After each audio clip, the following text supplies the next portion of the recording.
আসসালামু আলাইকুম দর্শক, আমি Ishak Hossain back with another video. আশা করি যে এখানে আছেন অনেক ভালো আছেন এবং সুস্থ আছেন।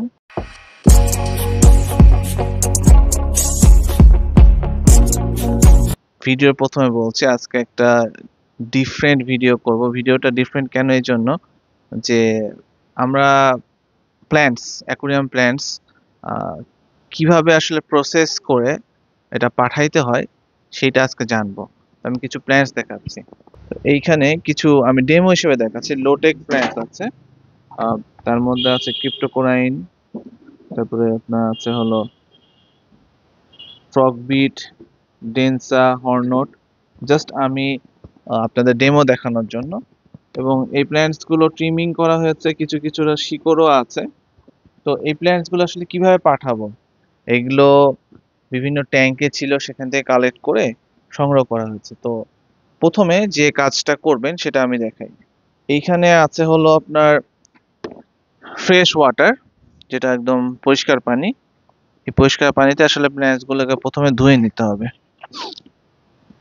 দেখাচ্ছে যে প্ল্যান্টস গুলো প্রথমে, যেহেতু বিভিন্ন ট্যাঙ্কে থাকে, এতে আপনার বিভিন্ন ধরনের শামুকের ডিম থাকতে পারে বা অ্যালগি থাকতে পারে, এর জন্য প্ল্যান্টস গুলোকে খুব ভালো করে ওয়াশ করতে হবে। এই পানিটা fresh tap water, that means এখানে কোনো কিছু মিশানো নাই। আপনি যদি কোনো মেডিকেশন মিশান, তাহলে দেখা যাচ্ছে যে এটা প্ল্যান্টস এর জন্য আবার ইম্প্যাক্ট পড়তে পারে। খুব আলতোভাবে, জেন্টলি এটাকে ধুইতে হবে ভালো করে, এবং তারপর যেটা করতে হবে সেটা বলছি। সো ভিউয়ার্স, প্রথমে আমরা ধুয়ে নিলাম, তারপরে এখানে দেখাই যে যে কিছু কিছু পাতা আছে যেগুলো ধরেন যে ড্যামেজড অথবা পচে যাচ্ছে, নষ্ট হয়ে যাচ্ছে। সে পাতাগুলোকে আপনাকে ট্রিম করে নিতে হবে। এটা আপনি হাত দিয়ে ট্রিম করতে পারেন বা সিজার দিয়েও করতে পারেন। আমার যেহেতু এক হাত দিয়ে শুট করছি, সো এর জন্য ব্লক। তো এই প্ল্যান্টস গুলো দেখে যেটা পচা বা নষ্ট, সেগুলোকে ট্রিম করে ফেলতে হবে।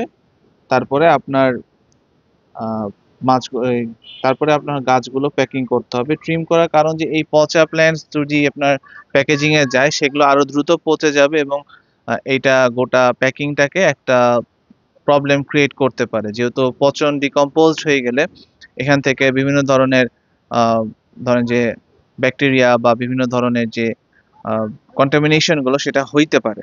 সেজন্য এটাকে আপনার রিমুভ করতে হবে। তারপরে এই প্ল্যান্ট গুলোকে যেহেতু পানিতে আপনার ওয়াশ করলাম, এবার এটাকে প্রসেস করব সেটা দেখাই। সো এইখানে যেটা দেখতে পাচ্ছেন, এটাকে টিস্যু পেপার বা পেপার টাওয়েল বলে। একটু কাছ থেকে দেখাই যে আমি কিভাবে রাখছি। এই একটা টিস্যু পেপার বা পেপার টাওয়েলকে আমি কয়েকটা নিয়েছি, সম্পূর্ণটাকে খুলে এইখানে যেটা করব যে এই যে একটা স্প্রেয়ার আছে, স্প্রেটা দিয়ে পানি স্প্রে করে হালকা করে ভিজায় নিতে হবে। এটা কারণ কি, যেন যেহেতু প্ল্যান্টস পাঠাবো, কিছুটা ময়েশ্চার দরকার। এটা ভিজায় নিচ্ছি, ভিজায় নেওয়া হলো। তারপরে যেটা করা হবে যে যে আমরা যে প্ল্যান্টস গুলো আছে, সেগুলো একটা একটা করে এখানে রাখা হবে। প্ল্যান্টস গুলোকে কিছুক্ষণ কিন্তু পানি দিয়ে ওয়াশ করার পরে এটা কিন্তু কিছুক্ষণ ড্রাই করতে দিতে হবে। মোটামুটি 5-7 মিনিট বা 10 মিনিট এগুলো ড্রাই করার জন্য রাখতে হবে, যেন এদের ময়েশ্চার গুলো চলে যায়। তো এইভাবে প্ল্যান্টস গুলো একটা একটা করে আপনার সাজাইতে হবে। আমি কিছু ডেমো হিসেবে জাস্ট দেখাচ্ছি। এক একটা প্ল্যান্টস এক এক টাইপস এর প্যাকিং করতে পারেন। তো আমি দেখালাম যে দেখেন যে এইভাবে আপনি প্রথমে এভাবে সাজাতে পারেন। এবং আবার আমি একটু দিয়ে দিলাম পানি। এখন এইটা আপনি র‍্যাপ করতে হবে। এদিক দিয়ে এক হাতে কাজ করছে, এজন্য ডিফিকাল্ট হয়ে যাচ্ছে। এদিক দিয়ে র‍্যাপ করে আমি একটু দেখাই এভাবে। এইভাবে হলো র‍্যাপ করতে হবে। র‍্যাপ করে ধরেন যে এখানে হলো প্ল্যান্টস এই অবস্থায় থাকলো, এমন ভাবে ভাঁজ করতে হবে যেন প্ল্যান্টস গুলো না ভেঙে যায়। এটা মোটামুটি লক হয়ে গেল। এখন যেটা করতে হবে, আর একটু পানি দিয়ে দিতে হবে। আবার একটু উল্টায় দেই, এখানে পানি দিয়ে দিলাম।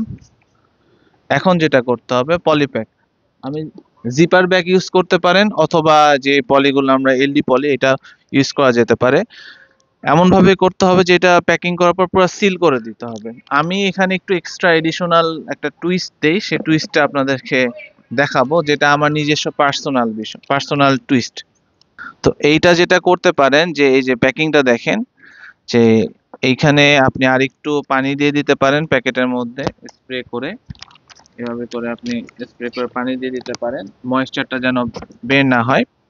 এবং এইখানে যেটা করতে পারেন, ইয়ার লক, জিপার থাকলে তো এখানে লক হয়ে যেত, সেখানে দেখা যাচ্ছে রাবার ব্যান্ড বেঁধে দেওয়া হবে। কিন্তু এইখানে আমি একটা জিনিস যেটা করি, যদিও এভাবে পাঠাইলে প্ল্যান্টসে সবচেয়ে কম জায়গা লাগে, স্পেস কম লাগে, প্যাকেজিং এ দেখা যাচ্ছে যে আপনার আহ, খরচটা একটু কম হয়, যেহেতু এভাবে প্যাক করলে জায়গা অনেক স্পেস কম খাচ্ছে। আমি এটা মানে এক্সপেরিমেন্ট স্বরূপ করে থাকি, যে এটাতে একটু অক্সিজেনের ব্যবস্থা করি। সো এটা আপনার দিতেও পারেন নাও পারেন, তবে আমি একটু দিয়ে দেখাচ্ছি কেমন হয়। সো এইখানে যেটা করব যে আমি অক্সিজেন বা অক্সিজেনেশনের কাজটা করব। তো এইখানে আমি হালকা করে একটু বাতাস দিচ্ছি, দেখেন একটু বাতাস দিলাম, বেশি দিলাম না, হালকা করে বাতাস দিলাম এবং এটা সরাই ফেলতেছি। এই যে দেখেন যে বাতাস দেওয়া হয়েছে, যদিও একটু জায়গাটা একটু বেশি লাগছে। এই বাতাস দেওয়ার কারণটা কি, এতে অক্সিজেন আছে, এবং এইটাও গাছের জন্য প্রয়োজন। এখানে ময়েশ্চার ট্র্যাপ করা হয়েছে, হালকা ময়েশ্চার আছে, অক্সিজেন আছে, পুরো একটা ইকোসিস্টেমের মতো করে এখানে প্যাকিং করা হয়েছে। এবং প্যাকিংটা যেন কোনো রকমের বাহির থেকে কোনো ধরনের বাতাস না ঢুকতে পারে, কারণ বাইরের থেকে যদি প্যাকিংটা ওপেন হয়ে যায়, খুলে যায়, তাহলে এই যে ময়েশ্চার যেটা, সেটা বের হয়ে যাবে এবং প্ল্যান্টস গুলো ড্রাই হয়ে যাবে এবং মরে যাওয়া বা প্ল্যান্টস গুলোর যে কোয়ালিটি সেটা নষ্ট হয়ে যাওয়ার সম্ভাবনাটা অনেকটা বেশি। এটা আমি রাবার ব্যান্ডে বেঁধে আপনাদের দেখাচ্ছি। তো এইখানে দেখতে পাচ্ছেন, it's a complete ecosystem where there is enough oxygen, enough moisture, টিস্যুগুলো ভিজাই দেওয়া হয়েছে। সো এইভাবে পাঠানো সম্ভব। আবার আপনি চাইলে অক্সিজেনটা না দিয়ে এইভাবে প্যাকিং করে, এবং আরেকটা জিনিস যেটা এখানে লেভেলিং করতে হবে। লেভেলিং মিন্স যে আপনি যে জাতের প্ল্যান্টস পাঠাচ্ছেন সেই স্পিসিসটার নাম কাগজে লিখে ট্যাগ করে দিবেন, তাহলে যিনি গ্রহণ করবেন তার জন্য সুবিধা হবে, সে জাতের নামটা বুঝতে পারবে, জাতটা বুঝতে পারবে। এইভাবে আমি বিশ্বাস করি যে কম করে হলেও প্ল্যান্টস 7 দিন, 8 দিন, 10 দিনেও কোনো কিছু হবে না। সো এটা হচ্ছে কমপ্লিট ইকোসিস্টেম। এইভাবে আপনারা প্ল্যান্টস পাঠাইতে পারেন বা প্ল্যান্টসকে প্রিজার্ভ করে রাখতে পারেন ফর টেম্পোরারি। সো ভিউয়ার্স, আজকের ভিডিওটা এই পর্যন্তই। যদি ভালো লেগে থাকে চ্যানেল সাবস্ক্রাইব করতে ভুলবেন না, নোটিফিকেশন বেল প্রেস আমার সাথে থাকবেন, লাইক দিবেন, শেয়ার করবেন। প্ল্যান্টস নিয়ে খুব দ্রুতই বড় পরিসরে কাজ করা হবে, সেগুলো আপডেট পেতে থাকবেন। আসসালামু আলাইকুম।